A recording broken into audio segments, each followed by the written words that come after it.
At what point in your career did the interview happen where that lady was so aggressive towards you and you stayed cool as a cucumber? Man, yeah. So that was the Doctor's TV show. It happened in 2019, believe it or not. It happened about 5 years ago. I thought it was longer than that, but that's it was five. Anyway. It was 5. She was irate. There were a bunch of them that were irate. They cut some stuff out, but yeah. So I got invited on this TV show.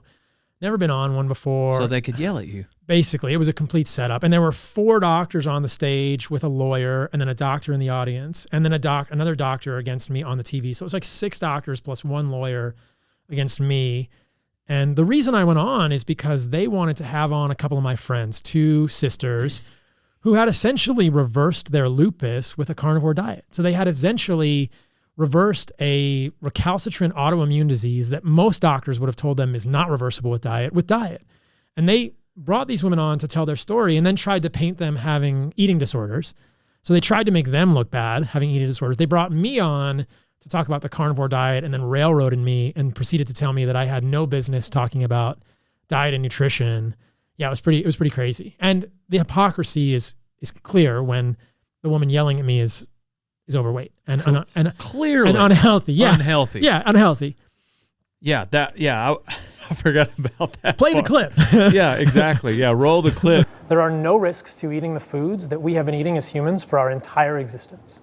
You're a medical doctor, is that correct? Absolutely. So what do you know about nutrition? Where did you gain your background in nutrition? Listen, this is, I think... No, you listen to me and answer my question. Now I'm asking you to tell us where your background emanates from. I studied nutrition in medical school, and I studied nutrition independently.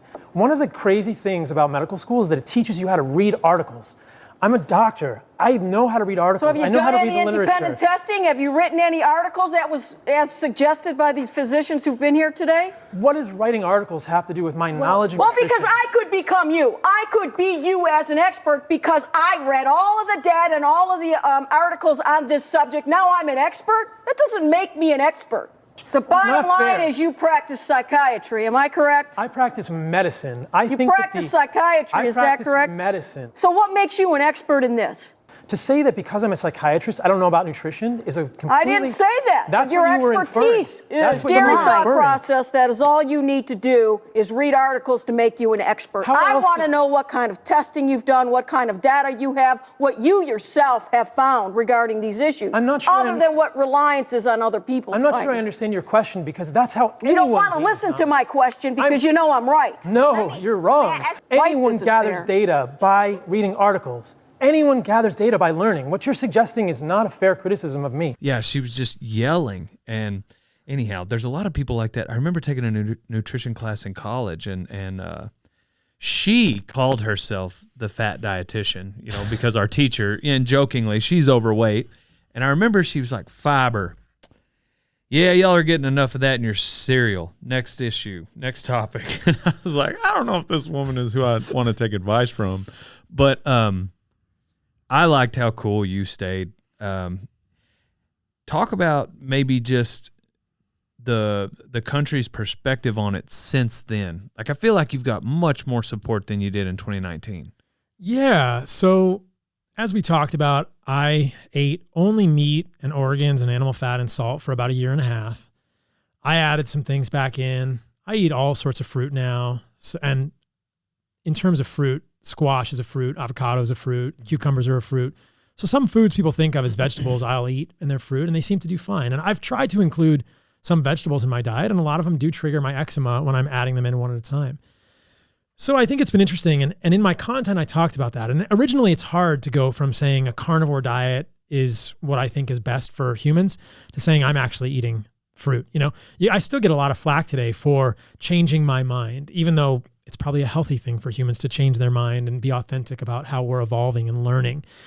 But yeah, I think at this point, a lot of people are benefiting from this way of eating, whether it's a new version of a carnivore diet. I've also called it animal-based, right? Animal-based diet. It's centered around animal foods. I eat meat, I eat organs every day, and I eat raw milk, and then I'll also eat fruit. Like today I had some persimmons.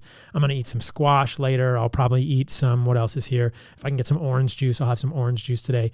I would call that animal-based, just as a term so that people understand, like basically meat plus fruit is animal-based. It's like carnivore 2.0. Like if you can liberalize a carnivore diet and feel better in your workouts or better in your sleep, you can probably add some fruit. Look, if you want to add the vegetables, like we said, that's great. Try it, see if it triggers your autoimmune condition. But it's been cool. I think a lot of people benefit from this way of eating. And I hear stories all the time. And that makes me really happy, because if I'm just looking at online, it's a lot of negative. And as humans, we just focus on the negative. Even if there's 100 comments and one negative one, I'm going to focus in on the negative one. It's just kind of how our brains are wired. But it's really fun and kind of cool being in the United States and meeting people in person, because those stories mean something to me when it's a real human saying, hey, my wife and I met a couple like this last night at the premiere of the documentary.